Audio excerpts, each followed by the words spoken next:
कपड़े धोने वाली बहू। शादी के पहले से ही विभा को कपड़े धोने का बड़ा शौक था। कभी नल के नीचे तो कभी तालाब के पास। अरे मेरी नीली वाली लुंगी नहीं दिख रही है। विभा की अम्मा, कहाँ रखी है लुंगी? अरे वो तो विभा ने परसों ही धोकर रखी थी आपकी अलमारी में, देखो वहीं होगी। वो ना मैंने आज धो दी, मुझे लगा कि गंदी हो गई होगी।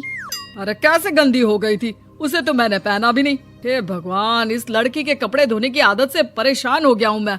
जितना तो घर में राशन नहीं आता, उससे कहीं ज्यादा डिटर्जेंट पाउडर का खर्चा है। इसकी शादी करवा दो, शादी जाए अपने घर में ही करे काम, फिर चाहे घर के कपड़े धोने हो या पूरे गांव के। हाँ ठीक बोल रही हूँ, देखता हूँ मैं कोई लड़का। वो दिन भी आ जाता है जब विभा को देखने लड़के वाले आ जाते हैं। लड़की मुझे अच्छी लगी। होने वाली सास कहती है, बेटी अगर कुछ पूछना है तो पूछ लो। वैसे तो हमारी लड़की बहुत ही शर्मीली है, जो बोल दो वो मान लेती है, इसे क्या पूछना होगा। अरे कैसी बात कर रही हो माँ, मुझे इन लोगों के घर रहना है, सवाल तो कई है। हाँ हाँ बेटा, पूछ लो ना, क्या पूछना है। आप लोगों के घर कपड़े कौन धोता है? सास का मुंह बन जाता है। देखो, अगर तुम ये कहना चाहती हो कि तुम्हें कपड़े धोने नहीं आते तो सुन लो, कपड़े मैं ही धोती हूँ, लेकिन तुम्हारे आ जाने के बाद मैं रुमाल तक नहीं धोऊंगी। अरे चुप रहना भाग्यवान, बहू बेचारी घर आई नहीं, उसे डराना शुरू कर दिया। वो क्या है ना बिटिया, अभी तक तो ये कल्लू की माँ ही धोती थी, लेकिन अब तुम्हारे पापा तो दहेज में वॉशिंग मशीन देंगे ही। तभी विभा की माँ बोल पड़ती है, सवाल भी पूछा तो क्या। वैसे भाई साहब, मशीन की तो फिर भी कपड़े धोने की कैपेसिटी होती है। मतलब जो बिटिया दे रहे हैं ना विभा, इसे कपड़े धोने का बहुत शौक है। ये आप लोगों के क्या, आस पड़ोस गांव मोहल्ले सबके कपड़े धो दे और उफ तक ना करे। बाहर देखा नहीं आपने कितने कपड़े सूख रहे हैं? सब हमारी बिटिया ने ही तो धोए हैं। बस भी करो ना माँ, शर्म आ रही इतनी तारीफ सुनकर। और तो और एक दाग निकाल कर दिखाओ तो मान जाऊं। हाँ अच्छा, माफ करना बेटा, मैंने गलत समझा। हमें तो रिश्ता बहुत पसंद है। और ऐसे जुड़ जाता है रिश्ता कपड़े धोने का शौक रखने वाली विभा का। उसकी शादी हो जाती है कोयला फैक्ट्री में काम करने वाले कल्लू के साथ। शादी के बाद अचानक विभा चिल्लाती हुई सास के पास आती है। सासू माँ, अरे सासू माँ कहाँ है आप? ये तो धोखा है, धोखा दिया आप लोगों ने मुझे।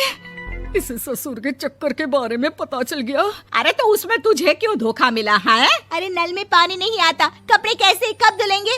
अच्छा, तू पानी नहीं आ रहा उसकी बात कर रही है। तो आपने क्या सोचा? कुछ नहीं। अच्छा, तेरी माँ ने कहा था कि कपड़े धोने का शौक है तुझे, याद आया मुझे। शौक बोलकर कपड़े धोने वाले मेरे जुनून को कम ना आके सासू माँ, कपड़ा धोना मेरा गुरूर है। तभी पति भी वहाँ आ जाता है। अभी मैंने इसे सनी देओल की फिल्म दिखाई है, उसी के डायलॉग मार रही है माँ। अच्छा सुन, साफ साफ बता रही हूँ, पानी सुबह 4 से 6 और शाम को 10 से 12 आता है, समझी? विभा टाइमिंग सुनकर हैरान हो जाती है। ये क्या भूतों का मोहल्ला है? सुबह 4 बजे उठकर कौन कपड़े धोता है? 4 बजे टंकी में पानी जाता है, फिर सारा दिन धोना ना, किसने मना किया? अरे कैसी बात कर रही हैं? 200 लीटर की टंकी में कितने कपड़े धो लूंगी मैं? सुबह ही उठ जाऊंगी मैं। अब क्या था, विभा सुबह 4 से लेकर रात के 12 बजे तक कपड़े ही धोती रहती। एक रोज सास पड़ोस से निकलकर कहीं जा रही होती है कि साथ वाली कहती है, हाँ कल्लू की माँ, जरा ये बताओ कि 2 साड़ी है, 2 ब्लाउज और एक पेटीकोट और एक नाड़े वाला लंबा कच्छा। हाँ तो? अरे तो क्या, कितना लोगी धुलाई ये बताओ। धोबन दिख रहे हैं हम क्या? हमारे पति सरकारी नौकरी से अभी रिटायर हुए हैं और बेटा सुपरवाइजर है कोयला फैक्ट्री में। धोबन समझ रखा है हमें? हाय रे कल्लू की अम्मा, माफ कर दो, वो तो मोहल्ले में यही सब बता रहे थे कि तुमने बहू को कपड़ा धुलवाने के काम में लगा दिया है। सास को पड़ोसन की बात सुनकर गुस्सा आ जाता है। वो घर पहुंचती है जहां घर के बाहर ही इतने सारे कपड़े सूख रहे होते हैं जितने कि किसी धोबन के घर पर। अरे ओ कल्लू की दुल्हन, बाहर निकल। माँ जी यहीं आ जाओ, बाथरूम में चादर धो रहे हैं हम। अरे अभी हम धोते हैं, तुमको बाहर निकलो। ये आस पड़ोस वाले बोल रहे हैं कि हम बहू से कपड़े धुलवा कर उसे कपड़ा धोने वाली बना दिए हैं। अरे छोड़ो ना माँ जी, किन लोगों की बातों में आती हो? आस पास के लोगों का तो काम ही होता है कि वो किसी तरह सास बहू को लड़ा दे। बहू सारे घर के कपड़े धोती है, ये क्या कम है? बोलिए। सास को भी लग जाता है कि वो बहू का ये सनकीपन नहीं छुड़वा सकती, इससे अच्छा है कि खुद ही चुप हो जाए।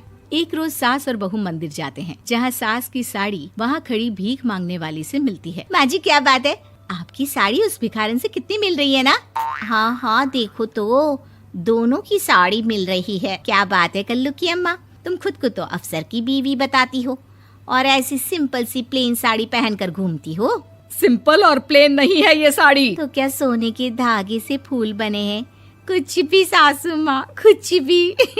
हाँ बने थे इस साड़ी में सोने के धागे से फूल। मेरे पति लेकर आए थे मद्रास से स्पेशली मेरे लिए 10,000 की। ताहे भाई साहब इस भिखारन के लिए भी सेम टू सेम साड़ी लेकर आए होंगे 10,000 की। सास उस वक्त तो कुछ नहीं कहती, लेकिन बहू के साथ घर आती है और अलमारी से एल्बम निकाल कर लाती है। ये साड़ी देख रही है, ये वही साड़ी है जिसे मैंने अभी पहना था। इस साड़ी में ये जो चमकदार फूल दिख रहे हैं ना, ये सोने के धागों से काढ़े गए हैं।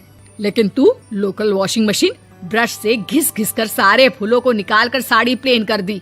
मुझे माफ कर दीजिए सासू माँ। और तो और, जब मैंने तुझे तेरी गलती के लिए कुछ नहीं कहा, लेकिन तूने तो सबके सामने मेरा मजाक ही बना दिया। क्यों? बहू को समझ में आ जाता है कि अब से उसका कपड़े धोना बंद।